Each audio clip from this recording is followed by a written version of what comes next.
کہ آپ نے کبھی سوچا ہے کہ انسان کی زندگی کا سب سے قیمتی سرمایہ کیا ہے؟ دولت، اولاد یا شہرت؟ نہیں، اصل سرمایہ وہ ایمان ہے جو بڑھاپے تک قائم رہے، اور وہ زبان ہے جو بڑھاپے میں بھی اللہ کا ذکر کرتی رہے۔ آج میں آپ کو ایک ایسی حدیث مبارکہ سنانے والا ہوں جسے سن کر آپ کی روح کانپ اٹھے گی اور دل یہ کہے گا، کاش ہم بھی اپنی زندگی اللہ کے ذکر سے بھر دیں تاکہ بڑھاپے میں جنت ہمارا انتظار کرے۔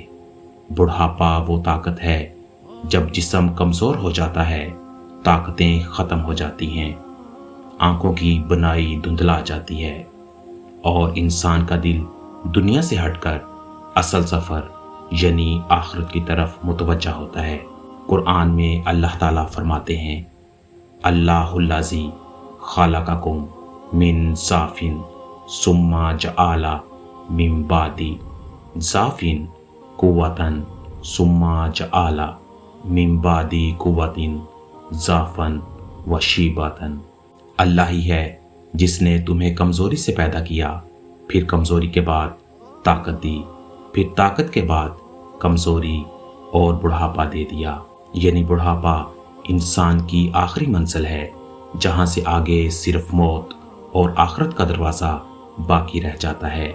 رسول اللہ صلی اللہ علیہ وآلہ وسلم نے فرمایا، جو شخص بڑھاپے میں اللہ کا ذکر کرتا ہے، اللہ تعالیٰ اس کے سفید بالوں کو نور بنا دیتا ہے۔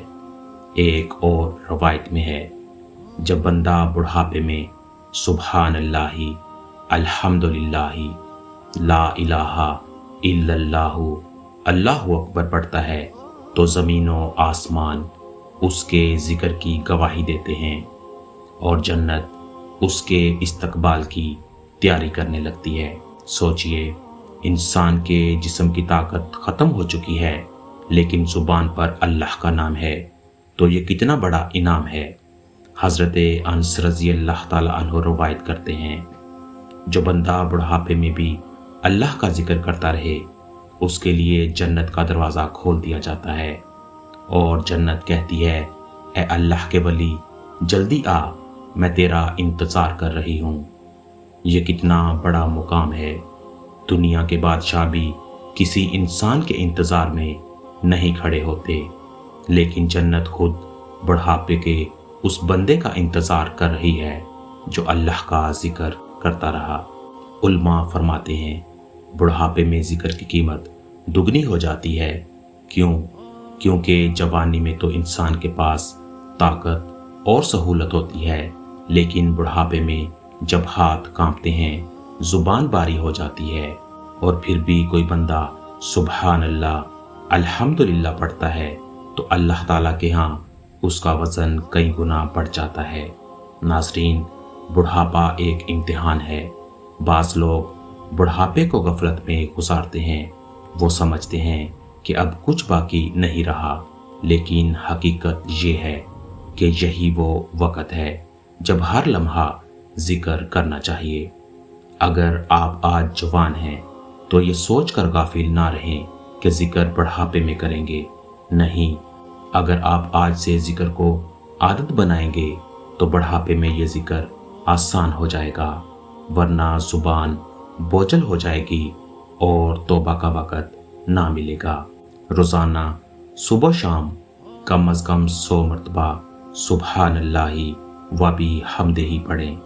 کھانے کے بعد، چلتے پھرتے، سوتے جاگتے اللہ کا ذکر اپنی زبان پر رکھیں۔ خاص طور پر بڑھاپے کے قریب یہ عمل زیادہ کریں تاکہ جنت کا دروازہ آپ کے لیے کھولا جائے۔ حضرت ابو ہریرہ کے بارے میں آتا ہے کہ وہ بڑھاپے میں بھی ہر وقت تسبیح پڑھا کرتے تھے۔ جب لوگ پوچھتے، ابو ہریرہ، کیا آپ تھکتے نہیں؟ وہ کہتے، جب قبر میرا انتظار کر رہی ہے تو میں کیسے تھک سکتا ہوں۔ اسی طرح کئی بزرگ ہستیاں بڑھاپے میں بھی ہر لمحہ ذکر میں مشغول رہتی۔ یہی وجہ ہے کہ ان کے چہرے نورانی اور دل پرسکون ہوتے تھے۔ میرے عزیز بھائیوں اور بہنوں، اگر آپ چاہتے ہیں کہ بڑھاپے میں جنت آپ کا انتظار کرے تو آج ہی سے اپنی زبان کو ذکر الہی کی عادت ڈالیں۔ کمنٹس میں سب لوگ یہ ذکر ضرور لکھیں، سبحان اللہ، الحمدللہ، لا الہ الا اللہ، اللہ اکبر، تاکہ یہ نیکی آپ کے لیے صدقہ جاریہ بنے۔ اگر یہ بات آپ کے دل کو لگی ہے تو اس ویڈیو کو اپنے دوستوں اور رشتہ داروں تک پہنچائیں تاکہ وہ بھی بڑھاپے کی تیاری آج سے شروع کر سکیں۔ اللہ ہمیں ذکر کی توفیق عطا فرمائے اور جنت الفردوس میں جگہ عطا فرمائے۔